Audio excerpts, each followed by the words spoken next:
로마서 12장 9절에서 21절까지 제가 봉독하겠습니다. 사랑에는 거짓이 없나니 악을 미워하고 선에 속하라. 형제를 사랑하여 서로 우애하고 존경하기를 서로 먼저 하며 부지런하여 게으르지 말고 열심을 품고 주를 섬기라. 소망 중에 즐거워하며 환난 중에 참으며 기도에 항상 힘쓰며 성도들의 쓸 것을 공급하며 손 대접하기를 힘쓰라. 너희를 박해하는 자를 축복하라. 축복하고 저주하지 말라. 즐거워하는 자들과 함께 즐거워하고 우는 자들과 함께 울라. 서로 마음을 같이하며 높은 데 마음을 두지 말고 도리어 낮은 데 처하며 스스로 지혜 있는 채 하지 말라. 아무에게도 악을 악으로 갚지 말고 모든 사람 앞에서 선한 일을 도모하라. 할 수 있거든 너희로서는 모든 사람과 더불어 화목하라. 내 사랑하는 자들아, 너희가 친히 원수를 갚지 말고 하나님의 진노하심에 맡기라. 기록되었으되 원수 갚는 것이 내게 있으니 내가 갚으리라고 주께서 말씀하시니라. 내 원수가 줄이거든 먹이고 목마르거든 마시게 하라. 그리함으로 내가 숯불을 그 머리에 쌓아 놓으리라. 악에게 지지 말고 선으로 악을 이기라. 아멘. 7절기 중에 무교절에 대한 말씀이 오늘까지 3시간에 걸쳐서 메시지를 전하게 되었습니다. 제가 복습하고 오라고 1강, 2강을 카톡에 올려드렸는데 다 복습을 하고 오셨나요? 1강, 2강에서는 무교절에 대한 해석과 우리 신약교회 성도들이 제거해야 될, 없애야 될 영적 누룩이 무엇인가, 그것을 지난 시간까지 말씀드렸고, 이제 오늘은 짧은 시간에 이제 지혜로운 실천 방법, 어떻게 하면 우리가 영적 누룩을 제거할 것인가, 지혜로운 실천 방법에 대해 오늘 구체적으로 적용하고 말씀을 드리려고 합니다. 로마서 12장과 14장은 성도들이 예수 믿고 구원받은 후의 삶에 대한 말씀인데 특히 예배가 주제입니다. 예배. 로마서 12장 1절에서 2절까지 너희 몸을 하나님이 기뻐하시는 거룩한 산 제물로 드리라. 너희가 드릴 영적 예배라. 이렇게 말씀한 후에 2절에 보면 따라서 합니다. 이 세대를 본받지 말고. 그러니까 이 세대를 본받지 않는 것도 1절에서 말씀한 영적 예배라는 것이지요. 그래서 1절은 전 인격과 삶 전체와 생애 전부를 하나님이 받으시는 산 제물로 영적 예배를 드릴 것을 명령한 후에 이 세대를 본받지 말아라. 이렇게 지금 권면합니다. 신령한 예배 속에, 하나님께 올려드리는 신령한 예배 속에 생활 예배도 포함되어야 한다라는 진리를 가르칩니다. 그래서 제가 늘 강조하는 말이 예배 따로 생활 따로 국밥이 아니다. 주일 따로 엿새 동안 따로 국밥이 아니다 라는 것을 강조합니다. 주일에 예배 드린 것처럼 엿새 동안 삶의 현장에서, 일터 현장에서 똑같은 산 제물의 삶을 살아서 하나님이 헌명하시는 영적 예배를 올려드려야 합니다. 그 예배 중에 한 부분인 미워하던 사람과, 내가 미워하던 사람과 나에게 아픔을 준 원수를 어떻게 처리할 것인지 예배의 삶으로 명령하셨습니다. 미워하던 사람을 용서하고 원수를 사랑하는 것도 단순한 도덕률, 인간관계 윤리로 말씀하신 것이 아니라 로마서 12장에 의하면 하나님께 올려드리는 영적 예배로 명령하셨음을 유의해야 합니다. 원수를 용서해라, 이웃을 자기처럼 사랑하라 하는 이 말씀이 사랑의 윤리, 사랑의 도덕을 가르치는 것이 아니라 로마서 12장에서는 우리가 하나님께 올려드리는 신령한 예배에 포함된 생활 예배로 명령하셨다는 뜻입니다. 그래서 미워하던 사람을 용서하고 원수를 사랑하는 것은 할 수도 있고 안 할 수도 있는 것이 아닌 하나님께 영광을 돌리는 예배이기 때문에 반드시 하나님께 받은 십자가 사랑으로 용서하고 십자가 사랑으로 사랑해야 하나님께서도 나를 받으신다는 것입니다. 하나님께서 예수 그리스도 안에서 나를 용서해 주시고 자녀로 받아주셨기 때문에 나도 내 원수를 용서해야 한다고 말씀합니다. 예수님께서 예배자와 하나님과의 관계, 예배자와 사람과의 관계, 예배와 용서의 관계를 복음서에서 이렇게 가르쳐 주셨습니다. 마가복음 11장 25절에 현대의 역으로 보면 너희가 기도할 때에 어떤 사람과 서로 등진 일이 생각나거든 그를 먼저 용서하라. 이 말씀에서 예배를 드리기 전에 용서를 먼저 할 것을 가르쳐 주셨습니다. 하나님과의 관계보다 사람과의 관계를 먼저 회복하라 이렇게 명령하셨습니다. 왜냐하면 여기서 예배자는 이방인이 아니고 이미 구원받은 성도이기 때문입니다. 그렇다면 이제 구체적인 예수님께서 명령하셨고 예수님께서 가르쳐 주신 이 원수 사랑 혹은 미워하는 사람을 사랑하는 이 지혜로운 실천 방법이 무엇일까? 제가 4가지를 여러분에게 말씀을 드리고 또 3단계를 말씀을 드릴 겁니다. 첫 번째는 대화가 멈춰버린 가족이나 지체나 혹은 친족이나 친구나 이웃이 있다면 사랑하는 심령으로 그 영혼을 사랑하는 심령으로 적극적으로 대화를 시도하십시오. 두 번째는 무시했거나 인정해 주지 못했거나 존중해 주지 못한 가족이나 친족이나 지체가 있다면 내 심령이 무뎌지기 전에 존중해 줄 수 있는 최고의 만남을 가지십시오. 대화를 한다든지 함께 여행을 떠난다든지 아니면 차를 마신다든지 혹은 최고의 식사를 대접하는 것도 관계 회복을 위해 아주 좋은 방법입니다. 세 번째는 용서하지 못한 원수나 미워하는 사람이 있다면 내가 하나님께 용서받은 것처럼 그들을 용서하고 내가 하나님의 사랑을 받은 것처럼 그들을 사랑하십시오. 그리고 네 번째, 오늘 본문 19절을 보면 내 원수를 내가 중죄하고 내가 심판하는 것을 하나님께서 허락하지 않으셨습니다.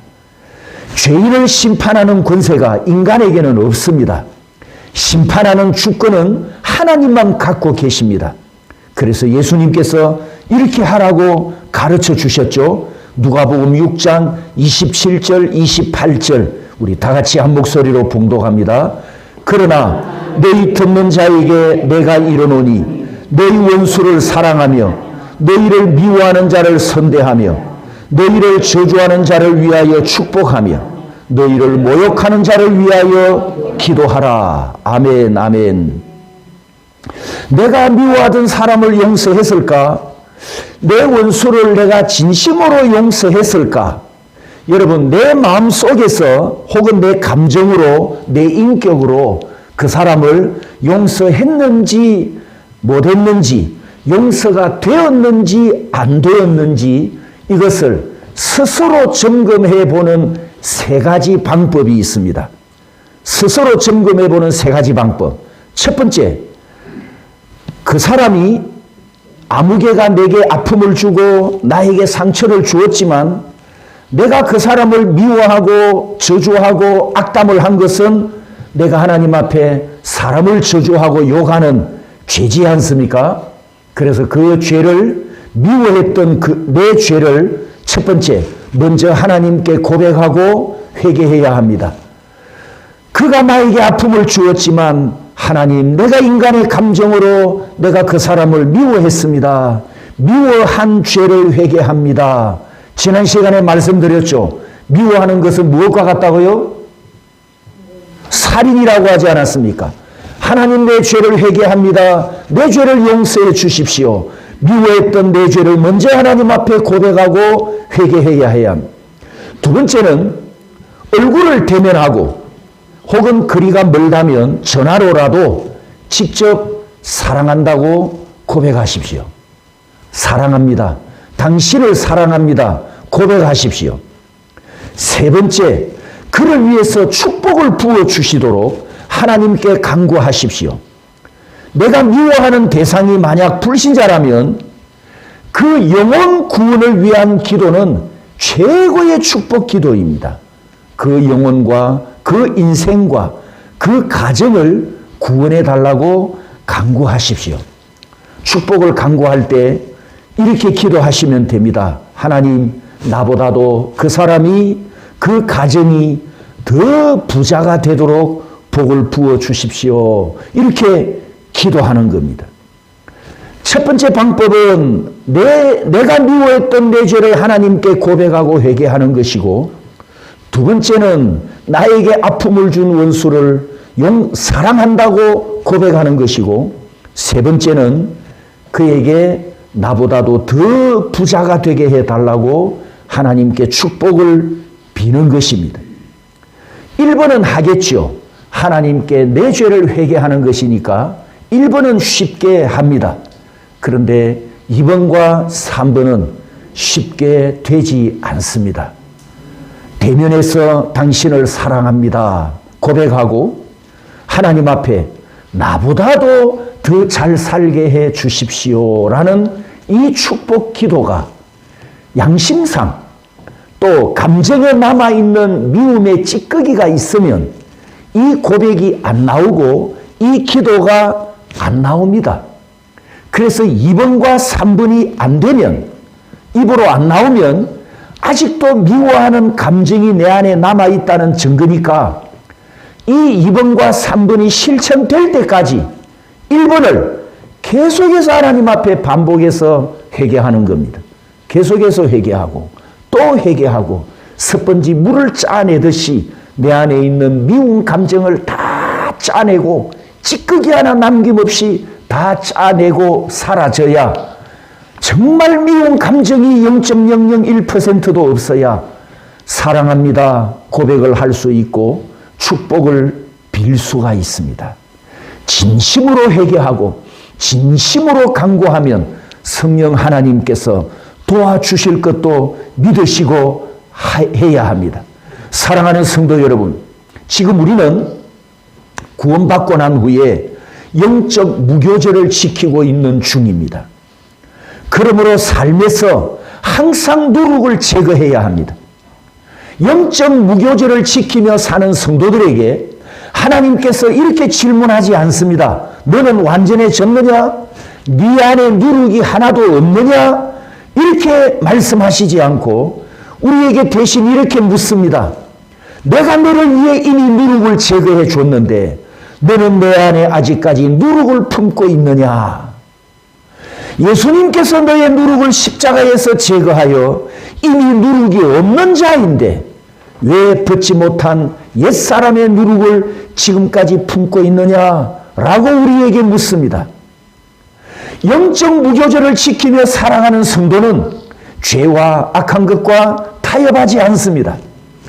옛 삶을, 과거에 내 살아왔던 그 삶을 미화하거나 부끄러운 과거를 무용담처럼 자랑하지 않습니다. 이미 떠나온 애국과 세상을 사모하거나 추억하거나 되돌아가려고도 하지 않습니다. 성도 여러분, 만일 우리가 살다가 넘어졌다면 다시 하나님 앞으로 돌아가는 슈브, 하나님께로 돌아가는 회개로 회개하면 하나님은 용서해 주시는 사랑의 아버지이심을 믿으십시오. 우리가 하나님께 돌아갈 수 있는 이유는 아버지 하나님께서 언제나 나를 기다리고 계시기 때문입니다. 사랑이 많으신 아버지는 돌아오는 자녀를 놓치지 않으시고 조건을 묻지 않으며 십자가 사랑으로 사랑해 주시고 용납해 주시는 사랑의 아버지이십니다. 그러므로 우리에게 감정이 있을 수 있지요. 감정이 있을 수 있는데 만약 내 안에 미움 덩어리가 올라온다면 그 미움 덩어리를 미워하는 사람에게 들고 가서 퍼붓지 말고 십자가 앞으로 들고 가서 주님 발 앞에 던져버리면 주님께서 제거해 주시고 용서해 주심을 믿으십시오. 만일 분노 덩어리가 올라온다면 그 분노 덩어리를 원수들에게 들고 가서 공격하지 말고 십자가를 지신 예수님께로 가져가서 그분을 바라보며 십자가 사랑의 분노가 다 녹아내릴 줄 믿습니다. 에베소서 4장 26절에 이 말씀을 기억하십시오. 해가 지도록 품고 있지 말라. 분을 해가 지도록 품고 있지 말아라. 이 뜻은 내 기억에, 내 심장에 저장해 두지 말라는 뜻입니다. 우리가 더러운 쓰레기를 저장하지 않습니다. 아까워하면서 소중하게 간직하지 않습니다. 쓰레기는 쓰레기처럼 당장 던져버리듯이 우리 마음속에 있는, 감정 속에 있는 미움과 분노도 다시 꺼내 쓸 수 없는 쓰레기와 같은 것 아닙니까?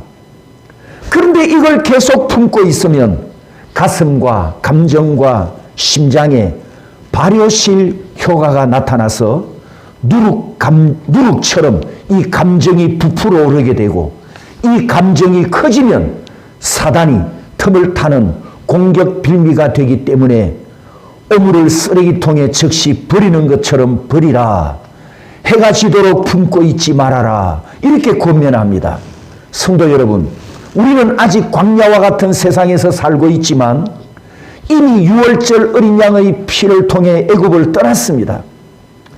애굽과 같은 세상에서 구원받은 나는 예수님의 보혈로 뿌림을 받았고 이미 누룩 없는 새 떡 덩어리로 선언되었습니다. 그러니 죄와 어떤 타협도 하지 마십시오. 단 한 번만이라도 타협하지 마십시오. 잠깐이면 된다는 어리석은 논리에 속아서 심령을 열어주지 마십시오. 작은 죄라고 가볍게 생각하는 것도 큰 일이 일어납니다. 누구나 다 이렇게 한다는 식으로 정당화하면서 불법을 행하는 죄에도 동참하지 마십시오. 우리가 지금 레위기에서 배우고 있는 주제가 하나님께서 거룩하신 것처럼 나도 거룩해야 한다는 진리를 기억하고 내 심령에 항상 새기고 살아가야 합니다. 성화는 하나님께 인정을 받기 위한 몸부림이 아니라 이미 인정받은 자녀가 아버지를 닮아가는 은혜의 여정입니다. 아이가 그런 말을 배울 때는 잘 넘어집니다.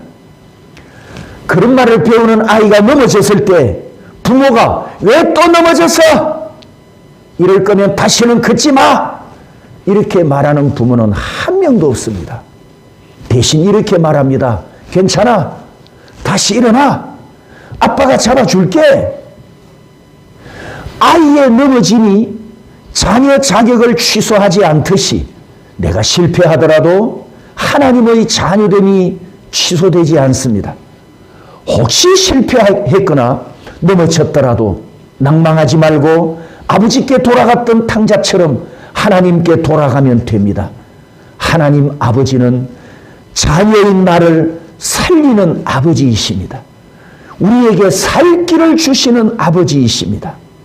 신약교회 성도들이 무교절을 지키며 살아가는 삶은 매일매일 나는 주님의 것임을 고백하고 아버지를 닮기 위해 거룩함으로 살아가는 것입니다.